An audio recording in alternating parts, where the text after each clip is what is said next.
Thank you for participating in this interview as a small contribution to International Women's Day 2014. The aim of this project is to give the opportunity to communicate with inspirational female leaders within the UN, such as yourself. We hope these interviews can be a tool to empower young women like us, who will be inspired and motivated to achieve successes by the example of yourself as a role model. This supports the theme for this year's International Women's Day: Equality for Women means progress for all. We are excited by the opportunity to talk with leading women at the very top of the UN system in order to gain insight into how they achieved their positions of leadership and learn about their experiences and challenges in doing so. My name is Daisy Dunford, and I am 10 years old. I study at Blackheath High Junior School. My name's Laura Surety and I'm 17 years old and I study at Blackheath High School Seniors Department.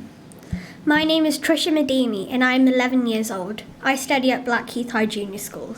So ladies, it's really great to have the chance to meet you and to have the opportunity of this exchange. It's a real honor for me to be one of the people who you are interviewing for your project. It's an honor for us to be interviewing you. Yeah. Definitely. So do you want to go about this with questions, or yes. how do we manage it? We've got some questions we'd like to ask you, so shall we begin? Yes. Please, go ahead. Okay. So what is a typical working day in the life of Susana Malcorra, and what is your favourite part of your job? Well, I'm afraid I don't have pretty much a typical working day. You know, it's in the job I have as the chef de cabinet to the Secretary General, our working day is based on essentially how the world is that day. And I'm sure you are aware the world changes dramatically overnight. So it's hard to have a typical working day, but I do enjoy a lot our morning meeting with the Secretary General. That's how we start our journey, every day's work, trying to take a view of what are the priorities for that day and where the world stands that day and how we should adjust to that. What I really enjoy a lot also is how we change as the day goes. And I think that's one of the things I have learned with time, is that it's very hard to have a fixed, established plan for your day, but you need to really grab and go for it as it comes, adapt and really get the best out of you in those changes that come your way. And in the meantime, trying to manage what was supposed to be your normal day in your diary as the day started. So I think the thing I love the most is the change and the energy that comes out of improvising, because the day brings you something new as the day comes along. Thank you. Thank you. It definitely sounds like quite a fun working day, the way it sounds with the energy. What's it like to be a woman working for the UN across countries that might have different cultural expectations of women and the place of women in that country? Well, I find working in the UN a very, very, very interesting challenge. I haven't worked for the UN for that long. It's going to be 10 years later this year, so I'm not a long UN staff, and I still enjoy the pleasure of getting the sense of what the UN means, because my whole life has not been the UN, so I can enjoy the contrast and the comparison. And the exposure to different cultures, of course, is one of the big pluses of the UN. Sometimes through that exposure, you realize how challenging the world is for women in many parts of the different regions.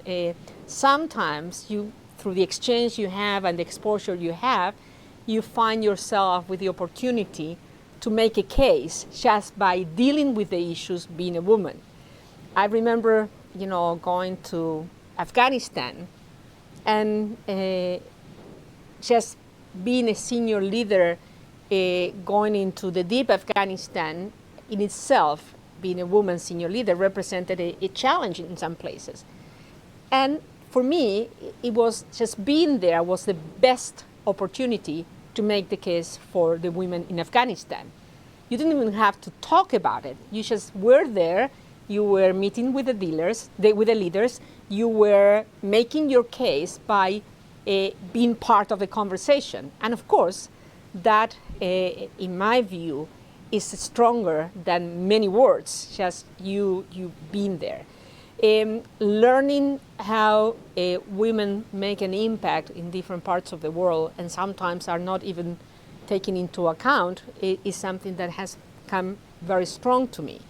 I always remember the first time I went to Africa, to a refugee camp, and we flew over, and as we flew and got closer to the refugee, we found a very, very long circle of deserted land. And then I learned that the land was deserted around that refugee camp because women go out every day to fetch for wood and water. And of course, the more they have lived in the refugee camp, the more they have to walk because the water and the wood is farther every time. And then I learned that in that journey that they have to take every day is where they are assaulted and they are really exposed to the most horrendous attacks. So just by visiting them and seeing from the air what the land looked like, it was clear to me the suffering and the incredible challenges that women have in some of the roughest parts of the world. And it was very, very motivating for me to come back and then make the case for those refugees. So that's what it means to be in the UN, just to be exposed and to be able to advocate for those issues in a way that you cannot do unless you yourself have seen it and have touched it. Yeah. Yes. What was life like when you were in high school, and what was your dream job then? Well, I had a great life in high school. I enjoy school. I'm an only child. So for my parents, I was all the hope for the future. So that meant, of course, that they were very, very much geared towards excellence. And I think that determined a lot who I am and what I am. My father in particular felt that his only daughter, his only child, had not limit. So I think that prepared me mentally as a woman not to accept any limitations. You know, he always said, just go for it. Whatever you like, you do it, but you do it with excellence. So that was the theme for me. And of course, I was a hard student. I liked what I did. And I was not clear to me, particularly at your younger age, what I was going to be, because I like almost everything. You know, I like reading math, reading physics. I like science. I like Spanish. But then, when I was 14, I came to the United Nations to the United States, for 1 year, as part of an exchange program. And I lived with an American family for 1 year, which was the most absolute experience, changing experience for me. First, because I discovered a totally different culture from mine. But second, because in school, I specialized essentially in science and mathematics. And there I took the decision that engineering was going to be my future.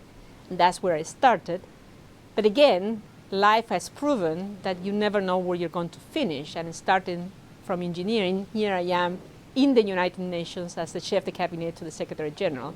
So one lesson is keep your mind open.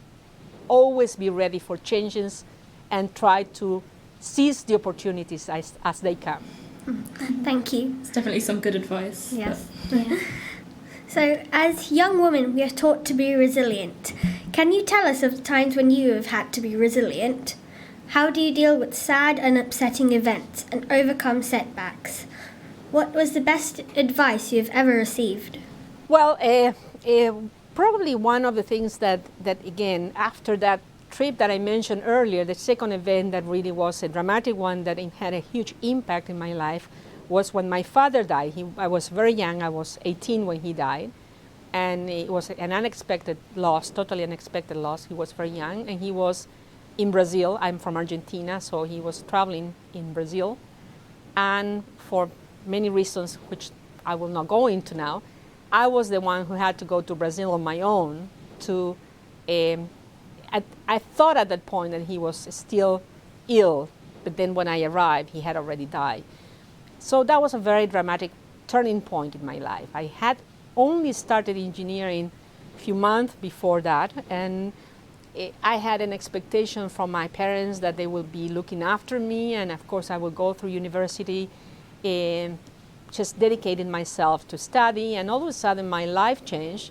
My father was the breadwinner of the family. My mother had never worked, and within few weeks I learned that I had to study, to start not only studying but also to start working to support the family. And it was a very quick decision, the ones that you take even without thinking much about it, but it was a dramatic departure from anything that I had in mind so far. On top of that, losing your father, who, as you may notice, was a very significant figure for me. But I guess, again, what I didn't know at the time is that my parents had prepared me to take advantages of all opportunities. And opportunities come in all flavors. And some are very good, some are very dramatic, very difficult, and you just have to get the best out of them and to grow into yourself and do whatever is needed to get to the next step.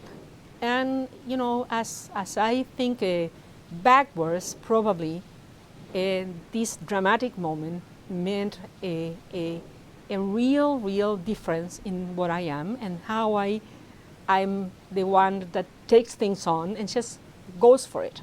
So that's it. Just it's not good enough to have grievances, to feel bad. You have to go through all of that. You have to feel the loss of whatever happened, but then you have to think about life as the future that is there for you, and you just have to go for the future. And if you go with a strong will and conviction, you will get there. Thank you for that advice. One of our learning pillars at Blackheath High School is enterprise. What advice would you give to girls at school and in other places on how to succeed in the world stage and help the global community? Well, the first advice is that you need to prepare yourselves. You are at a stage in your lives where time is well invested in education, in reading, in understanding the issues is very important. And be as broad, look into as many things as you can, read a lot. Reading is very, very important. Get a sense of cultures through reading, for example. Of course, today, compared to my young age, there are so many other options beyond reading. You have multimedia, you have internet, but I still believe that going to the basics of reading a book of somebody who wrote from a certain culture gives you a flavor, gives you a nuance that you don't get anywhere else. So that's my first advice. Educate yourselves, prepare yourselves. One thing that to me is very important is languages. Do as much as you can on languages, because that opens again your mind to the broad world. That is where I will suggest you invest your time now. As per the rest, just don't plan too much. This is something that is against what most people will say. I think you need to trust your own instincts. So the better and the stronger you are prepared, I'm sure that your instincts work better. But essentially what you have to do is sail the waves of opportunity. So if you think that what you want to do is this or this, but all of a sudden something else comes up, it's something that you were not expecting, just don't disregard it. Just think about it. Think about, is this something that I should consider? Maybe this is something that I didn't think about because it's totally new and different, but maybe going for it will bring me to some uncharted waters. So be open, be flexible, be ready, but most importantly now, prepare yourselves well and invest as much as you can in your own education, because that's the thing that will never go away. Yeah. Yes. Thank you for that. Who inspired you when you were in school? Who inspires you now? Well, I have a lot of inspirations. And again, going back to what I said earlier, my parents have been an inspiration. And I think that's a very important piece of my whole being, you know. The family aspect for me is very, very important. So, to me, having a very strong family and with strong values was the first inspiration. I had a couple of teachers that were very inspirational to me also, and at that time, it was very, very important. Of course, in the bigger scheme, I remember having JFK, John Fitzgerald Kennedy, as being a big inspirational leader when I was very young, and that was something that I felt was moved me very, very, very much. These days, I have a lot of inspirational leaders. Of course, the Secretary General is somebody whom I work very close with, and I have the privilege to work with, be with, and see very closely one of the leaders of the world. So that's very good and very, very personally inspiring to me. I get to see many leaders of the world, many leaders of the world. So many different inspirations come from them, but at this point in time, I'll just keep it there so I don't get into a politically incorrect commitment on whom will be the preferred one, except to say that, of course, Nelson Mandela comes across as one of the most inspirational leaders we have had in the last decades. Definitely. Yes. So, in your opinion, how is gender equality an effective tool to drive progress for all? Well, it's the only option one can argue. When you think about, and this is in terms of economic development, and let's not talk about anything else for a minute. When you look at the world, and the world being integrated by 50% female and 50% male population, the notion that you only tap into the talent of 50% of the pool is just nonsense. So when you think about longer-term development, there is no doubt that you need to empower women to become part of that large pool of talent that you source from in order to further the economic and social development of the world. When you think about in terms of sustainability also, women are the ones who most of the time, in most parts of the world, have the dual role of keeping the family together and being the drivers of the family, and then being contributors to the larger development issues. And that makes things much more sustainable, because women are the ones that connect the two worlds, the family and the rest. So I think, without any doubt, the fact that women become players, that become fully empowered and become really relevant, is not only a duty and a right for women, it's a duty and a right for the world. So this sort of a conflict or opposition between women's empowerment and the notion of whether this is right or not is just absolutely nonsense, because only the world will achieve the real sustainable long-term development when women are fully empowered and take part of it. It's very interesting. I think I completely agree with that. Yes. I think that's actually all we have time for right now.